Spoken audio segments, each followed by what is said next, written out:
ऐसे तानाशाह या ऐसे इंसान की स्टोरी सुनते हैं जो हिटलर, सद्दाम हुसैन, इन सब से भी बड़ा तानाशाह था।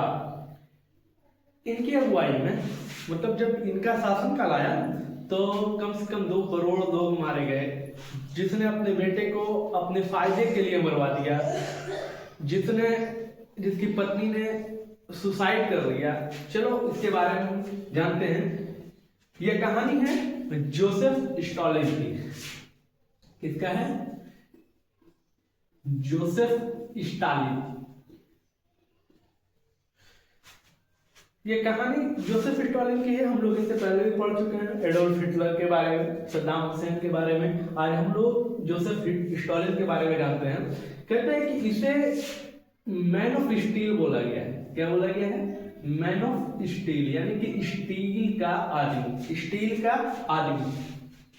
तो आज हम इसके बारे में जानते हैं। किसके बारे में? जोसेफ स्टॉलिन के बारे में। जॉर्जिया शहर में एक जगह था जिसका नाम है गौरी। क्या नाम है? गौरी। इस जगह में जोसेफ स्टॉलिन का जन्म हुआ। जॉर्जिया में एक जगह है गौरी। इस गौरी में किसका जन्म हुआ? जोसेफ स्टॉलिन का जन्म हुआ। समझ में आ रहा है ना? क्लियर है ना? ठीक है। जॉर्जिया में किसका जन्म हुआ? जॉर्जिया के जगह में गौरी का, सॉरी, जोसेफ स्टॉलिन का क्या हुआ? जन्म हुआ। ये इसका जो पूरा नाम है, जोसेफ स्टॉलिन का जो नाम है वो था जोसेफ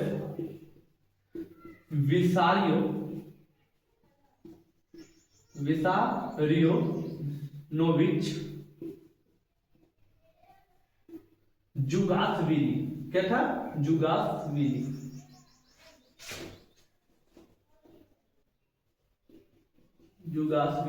यानी कि ये जो आप देख रहे हैं ना जोसेफ स्टॉलिन, ये इसका शुरुआती नाम नहीं था। उसका शुरुआती नाम क्या था? Joseph Vissarionovich जुगासविली। और इसके पापा का नाम था बेसोरियो जुगासविली। इसके पापा का क्या नाम था? बेसोरियो जुगासविली। चलो हम लोग जोसेफ स्टॉलिन की कहानी समझते हैं। इसका जन्म जॉर्जिया के एक शहर गौरी में हुआ। कब हुआ था? 18 दिसंबर 1878, यानी कि 18 दिसंबर 1878 में जोसेफ स्टॉलिन, जिसका नाम क्या था? जोसेफ विसारियोनोविच जुगासविली, उनका जन्म गौरी में होता है। ये बचपन में बहुत ही कमजोर थे, यानी बहुत ही कमजोर, पढ़ने में हो कह लीजिए या फिर शारीरिक रूप से कह लीजिए, ये बहुत ही कमजोर थे। और इनको बच्चे लोग क्या करते थे ना, जो इनके साथी लोग होते थे वो बड़ी पीटते थे। 7 साल की उम्र में, मतलब पीटने का मतलब होता है हम लोग में जो कमजोर साथी वगैरह होता है उसको क्या करते हैं, हम धमकाते हैं, डराते हैं। तो वो इस तरह के लोग इसको करते थे। किनको? जोसेफ स्टॉलिन को। 7 साल की उम्र में इसको चेचक भी हो गया था, जो चिकन पॉक्स कहते हैं। और इससे उसके चेहरे पर क्या हो गया था? दाग धब्बे भी हो गए थे। ये इंसान के जो पिता थे वो धोबी का काम, सॉरी, मोची का काम करते हैं, यानी चप्पल सीने का काम करते थे। और इनकी मां कपड़े धोने के काम करती थी। चलिए हम लोग जोसेफ स्टॉलिन को धीरे धीरे समझते हैं और इसके बारे में जानने की कोशिश करते हैं। सबसे पहले तो हम समझ गए कि इसको मैन ऑफ स्टील कहा जाता है, स्टील का आदमी। इसका जन्म 18 दिसंबर 1878 में हुआ। जॉर्जिया के गौरी शहर में इनका जन्म हुआ। और इनका नाम क्या था? Joseph Vissarionovich जुगासविली। क्लियर? यह इंसान रूस को इतना स्ट्रॉन्ग बना दिया था ना कि रूस सेकेंड वर्ल्ड वॉर में जर्मनी की सेना को, जर्मनी जैसी सेना को, उस समय जर्मनी का नेतृत्व कौन कर रहा था? Adolf Hitler. हिटलर को बहुत बड़ा तानाशाह माना जाता है ना। तो उसकी सेना को ये हरा दिया। तो सोच लीजिए कि ये कितना बड़ा तानाशाह और कितने मजबूत रूस को ये बना दिया था, है ना। तो जोसेफ स्टॉलिन जो है, जिनका जन्म कहाँ हुआ था? जॉर्जिया के गौरी में। अब आते हैं हम लोग इसके पॉइंट टू पॉइंट पर, और इसके बाद जोसेफ स्टॉलिन के बारे में हम बात करते हैं कि ये बचपन में क्या थे? बहुत ही कमजोर थे। लोग जो इसके साथी होते थे वो इनको बहुत ही परेशान करते थे। है ना, जिसके वजह से इसका दिल कहीं ना कहीं कठोर होता चला गया, है ना, क्या होता चला गया, कठोर होता चला गया, क्योंकि कोई भी किसी को परेशान करता है तो उसके दिल में कुछ ना कुछ रह जाता है और उसके वजह से ये बहुत ही कठोर होते चले गए। अब आते हैं कि जब ये बड़े हो रहे थे ना तो उस समय वहां का रूस का सम्राट जो था, रूस के सम्राट को जार बोला जाता है। क्या? तो जार निकोलस द्वितीय था। कौन था? निकोलस द्वितीय था। जब ये बड़े हो रहे थे, कौन? जोसेफ स्टॉलिन जब बड़े हो रहे थे तो वहां रूस का जो सम्राट था वो निकोलस द्वितीय था। और रूस में जो है ना वो क्रांति छिड़ी हुई थी। लोग, रूस के जो सम्राट थे निकोलस द्वितीय से लोग परेशान थे, चाहे वो मजदूर हो, किसान हो या वहां के आवाम जनता हो। वो लोग क्या थे, वहां से के जो राजजात थे निकोलस द्वितीय यानी वहां रूस का जो सम्राट था उससे परेशान थे। और ये जो आपको जोसेफ स्टॉलिन दिख रहा है, इसकी माँ चाहती थी कि ये पढ़े लिखे और पादरी बने। पादरी जो होता है ना वो क्रिश्चियन के धर्म गुरु होते हैं, है ना, तो वो क्या होते हैं, पादरी बने। अब देखिए इसको 1895 इसकी माँ ने पढ़ने के लिए भेजा, और ये पढ़ने यानी कि पादरी बनने के लिए भेजा, समझ रहे हैं ना, पादरी बनने के लिए बना। रीजन क्या हुआ कि वो वहां गए तो वहां गए थे कि कार्ल मार्क्स की किताबें पढ़ते थे। कार्ल मार्क्स जो थे ना वो एक समाजवादी विचारधारा के व्यक्ति थे। किस तरह के? समाजवादी विचारधारा के व्यक्ति थे। और वो समझ रहे ना किसके? कार्ल मार्क्स जो है वो एक समाजवादी विचारधारा के व्यक्ति थे। और इसी की किताब कौन पढ़ा करते थे?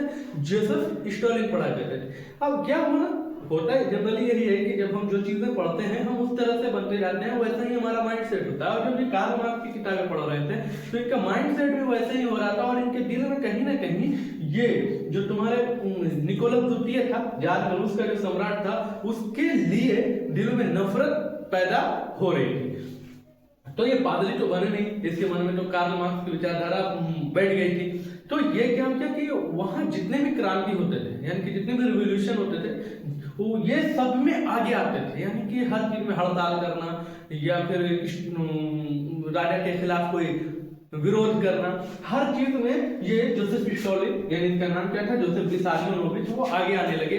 और उस समय वहां का एक बहुत ही फेमस नेता था जिसका नाम था व्लादिमीर लेनिन। क्या था?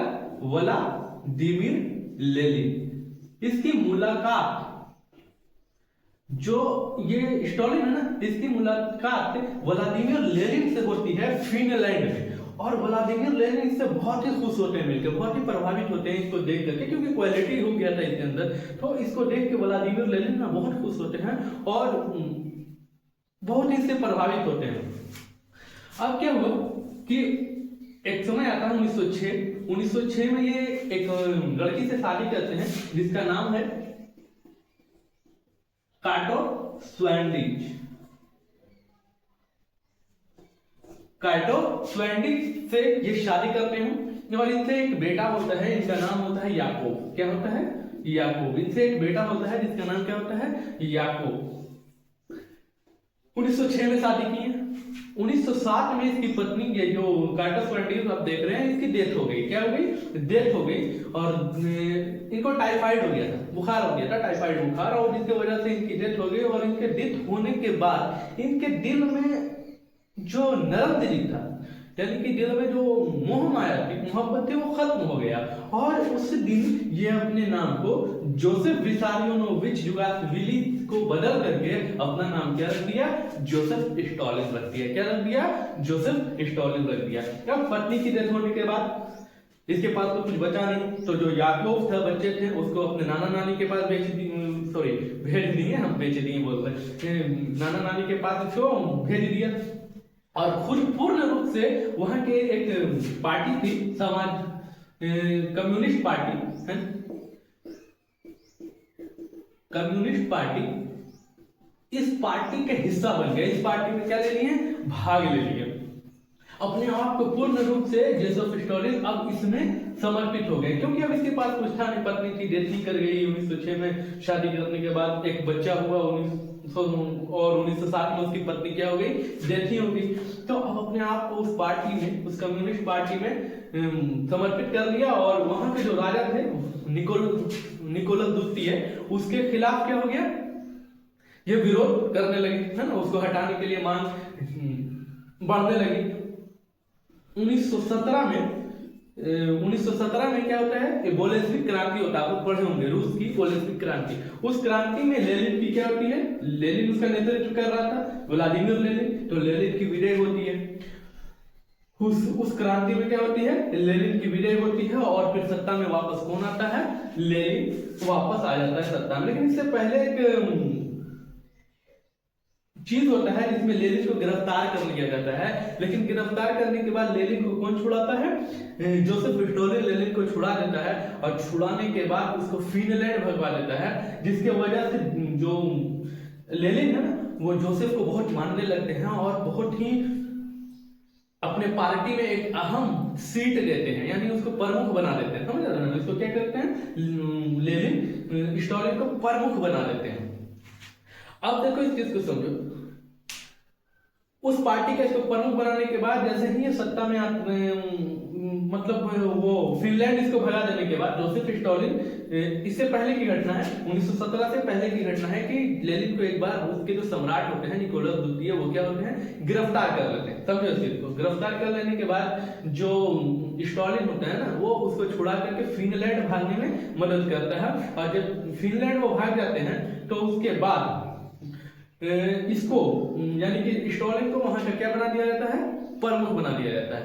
अब क्या होता है ना, उसके पार्टी में जो भी विरोधी थे या जो भी इसके अगेंस्ट थे, खिलाफ थे, है उसको लेनिन ये स्टोलिन जो है वो अपने पार्टी से निकाल देता है या फिर मरवा देता है। लेकिन जैसे ही 1917 में बोल्शेविक क्रांति आती है और रूस के सम्राट को उस गद्दी से हटाकर भगा दिया जाता है, तो क्या होता है ना, लेनिन सत्ता में वापस आते ही जोसेफ स्टोलिन को अपना क्या बना देता है, प्रमुख बना देता है। एकदम ध्यान से सुनो, जोसेफ स्टोलिन को क्या, कैसे एक बच्चा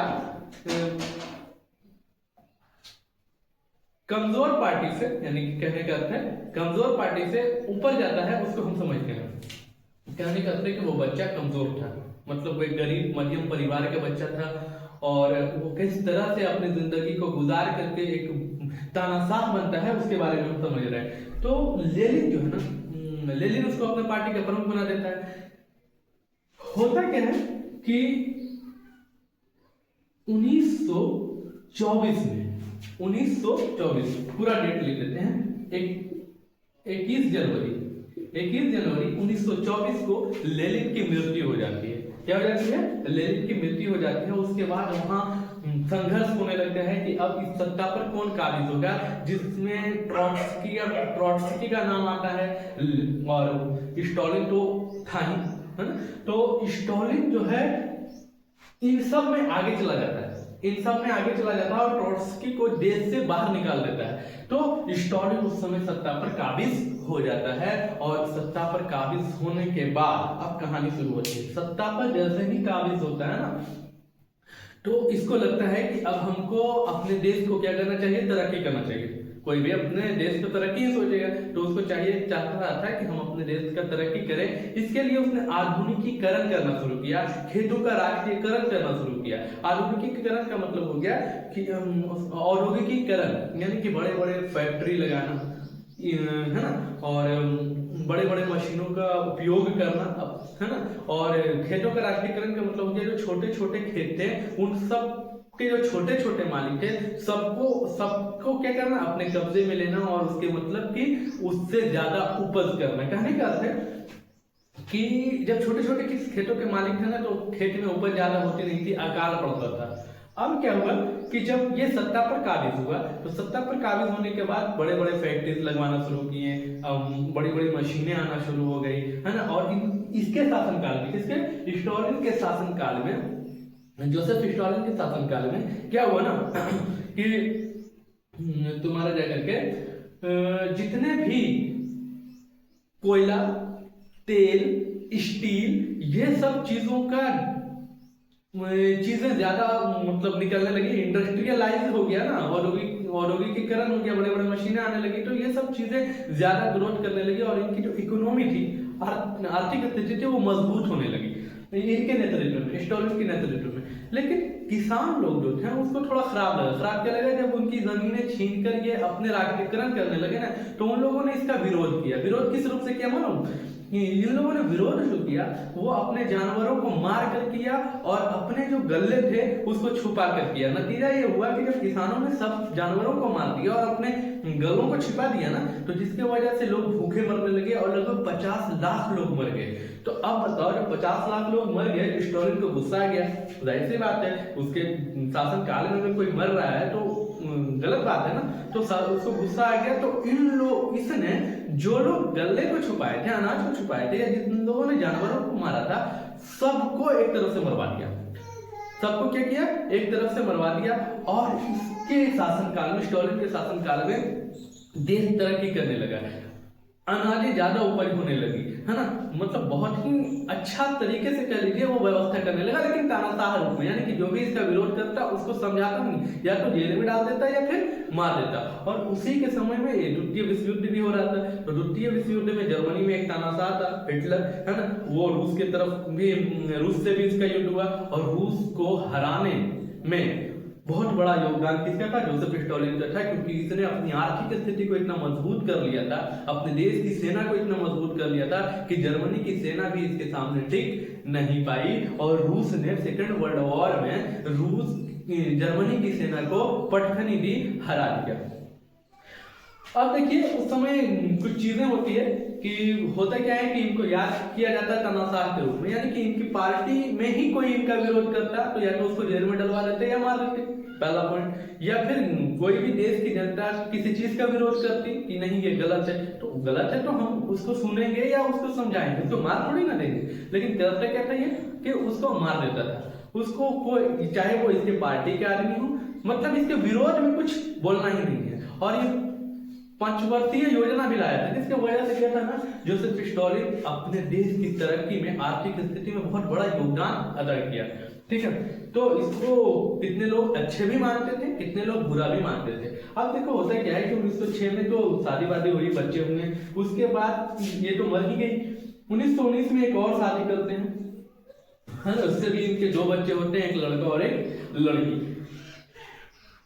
और देखो, जब रूस की सेना और जर्मनी की सेना में जब टक्कर हुआ, तो जब दोनों के सैनिक आपस में पकड़ा गए थे, तो उसमें इसका एक बेटा था, जोसेफ स्टालिन का बेटा था जोसेफ, है ना, सॉरी जोसेफ नहीं, याकोव इसका बेटा था। उसको भी जर्मनी की सेना ने पकड़ लिया था, लेकिन इसको रिटर्न करने के बदले में जर्मनी अपने एक जनरल की मांग कर रहे थे कि हम बाकी सेना तो लौटा रहे थे, इधर का सेना उधर जा रहा था, उधर की सेना इधर आ रही थी, लेकिन याकोव के बदले में जर्मनी ने कहा कि मेरे कुछ जनरल है मेरे, उसको रिटर्न कर देंगे। तो ये देखिए, जोसेफ स्टालिन एक बाप है और बाप अपने बेटे के लिए कुछ भी कर सकता है, लेकिन ये एक ऐसा बाप था, ये एक ऐसा तानाशाह था जो अपनी जिद पर अड़ा हुआ था, इसीलिए इसको तानाशाह कहा जाता है। याकोव के बदले उसने क्या मांगा? जनरल को। और इसने कहा कि नहीं, याकोव के बदले हम जनरल कैसे दे देंगे, नहीं देंगे भाई। तो 1943 में जर्मनी ने इसको, इनके बेटे को, याकोव को क्या किया? मार दिया, क्योंकि याकोव के बदले जर्मनी ने क्या मांगा? अपना जनरल मांगा। और स्टालिन जो है वो मना कर दिया कि नहीं, हम जनरल नहीं देंगे, सेना का अदला बदली कर लिया लेकिन जनरल नहीं देंगे। तो याकोव को 1943 में जर्मनी के सेना लोगों ने उनको क्या किया? मार दिया। 1919 में जो पत्नी से शादी हुआ था, 1919 में जिससे सेकंड शादी हुई थी, वो पत्नी से इसके रिश्ते अच्छे नहीं थे, उसको वो मारता था, पीटता था, जिसके वजह से वो पत्नी ने आत्महत्या कर, सुसाइड कर लिया।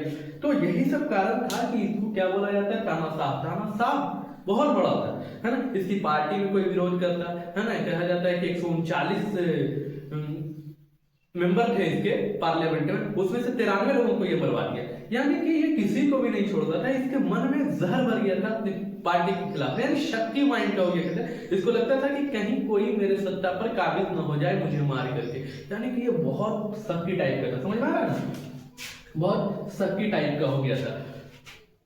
इसकी मृत्यु 5 मार्च 1953 को हो जाती है ना, हार्ट अटैक से। इसकी हार्ट अटैक से जोसेफ स्टालिन की 5 मार्च 1953 को मृत्यु हो जाती है।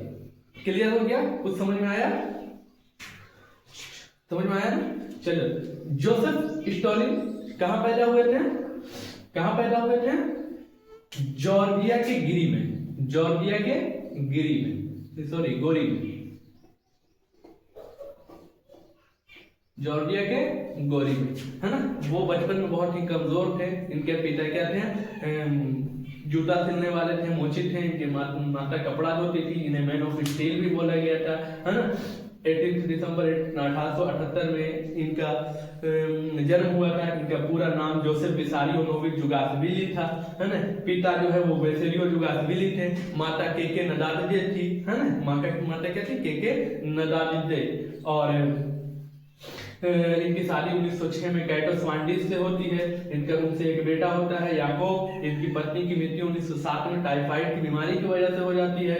और ये कार्ल मार्क्स की विचारधारा रखते थे। 1895 में इनकी मां उनको पादरी बनने के लिए भेजी, लेकिन वहां वो कम्युनिस्ट पार्टी की संगठन से जुड़ गए, है ना। तो ये इनकी हिस्ट्री है जोसेफ स्टॉलिन की, जो एक बहुत बड़े तानाशाह के रूप में गुजरे हैं। कुछ फिर उन्होंने दूसरी शादी 1919 में की। ये उस समय के जो कम्युनिस्ट पार्टी के सबसे बड़े नेता व्लादिमीर लेनिन थे, उनसे इनकी मुलाकात फिनलैंड में होती है ना। उसके बाद लेनिन सत्ता पर काबिज होते हैं। उसके इनकी मृत्यु 1924 में होने के बाद जोसेफ स्टॉलिन सत्ता पर काबिज होते हैं। उसके बाद रूस को वो आर्थिक स्थिति मजबूत करते हैं, औद्योगिकीकरण करवाते हैं, खेतों का राष्ट्रीयकरण करवाते हैं। ये सारी चीजें होती है। और जोसेफ स्टॉलिन को एक बहुत ही बड़े डिक्टेटर के रूप में सामने माना जाता है। इसे मैन ऑफ स्टील भी बोला जाता है ना। ये सब क्लियर है, समझ में आ रहा है ना तुम लोगों को? कोई दिक्कत नहीं। चलो ठीक है। अब आता है कि इसके बारे में तो इतना सारा कुछ जान ही रहे हैं, तो देखते हैं क्या नाम है इसका, विसारियो नो। इनको चेचक भी हुआ था, इनके फेस पे कुछ दाग भी थे। ये सारी चीजें तो आप लोगों को पता ही नहीं, क्लियर हो गया। चलिए ठीक है, इन लोग इसको हम फ्रेश लिख देंगे, आप लोग उतार लेंगे, ठीक है।